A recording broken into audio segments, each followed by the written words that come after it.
The Colorado Republican Party has lodged an appeal with the US Supreme Court over the state's ruling to disqualify Donald Trump from the 2024 presidential ballot.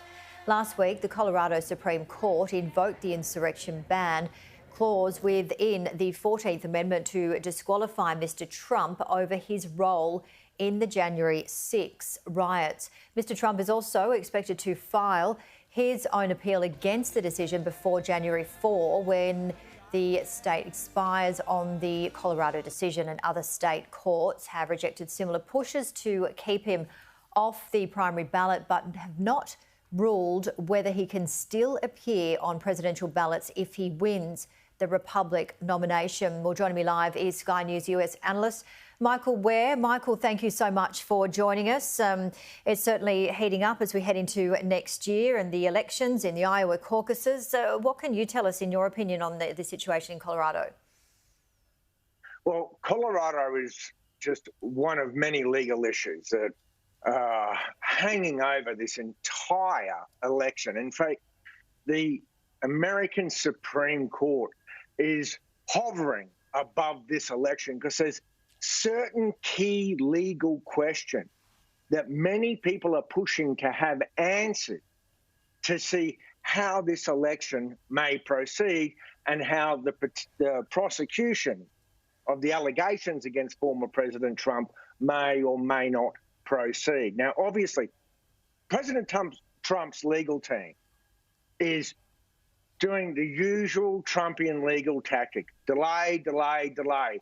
They're trying to push particularly the federal cases into next year or year after next, after the election. So we've seen the special counsel, Jack Smith, who was investigating the former president for holding classified documents and for his role in the insurrection on January 6th.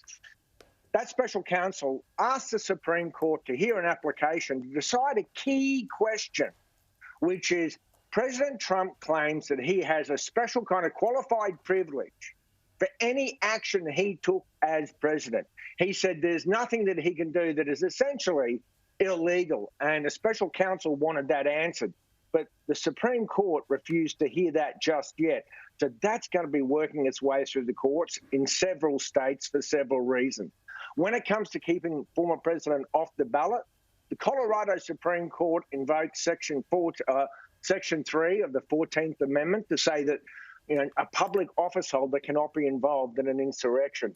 Well, that is now heading to the Supreme Court, and we have to wait and see if the Supreme Court will hear that point, because Colorado is not the only state that is trying to keep President Trump off the ballot. So,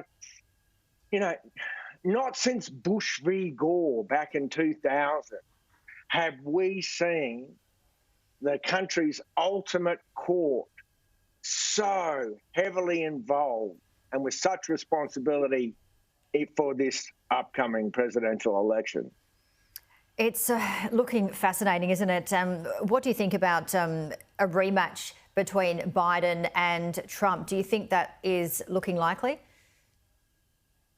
Look, I think, the bookmakers would have it as the most likely scenario, but to be perfectly honest, most Americans don't want to see that run. Most people in either party, well, many people in either party don't want to see that rerun. There's even Democrats who would like to see Mr. Biden bow out. The problem is they really don't have a viable candidate waiting in the wings.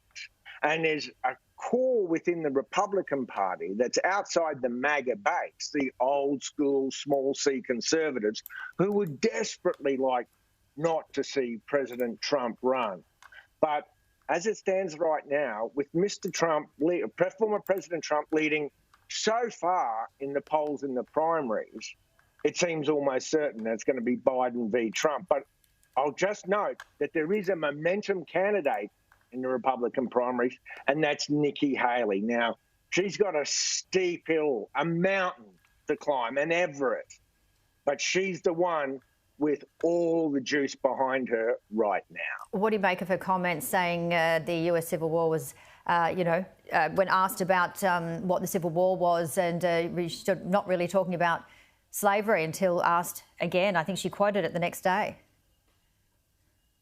Yeah, look, obviously that's created a ripple of cringing across both parties, because when Ambassador Haley was running for governor of South Carolina, about 8 years ago, she was asked the same question and gave the same response.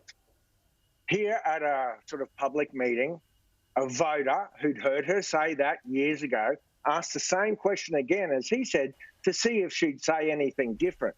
And when he asked her what were the causes of the Civil War, or what was the cause of the Civil War, she said it was a war over people's rights to choose how they want to live. Essentially, she was saying it was over states' rights. But the word she didn't mention was slavery. And when this voter pulled her up on that, she said, well, I assume slavery is essentially taken as read. But I think that reflects a part of the bind that Ambassador Haley is in. She comes from South Carolina. She needs to win these very Republican southern states. So she knows how emotive the issue of the Civil War is, and a sense of Confederacy heritage is in some of those areas in those southern states. So she's trying to tread a very fine line between giving those folks a nod and a wink about the good old South, while still trying to appeal to the broader base of voters that she would need to win either the primary nomination or a general election. Yep, it's going to be a big next year. We have to wrap it up, but Michael Ware, always great to see you. Thank you so much for your time and expertise.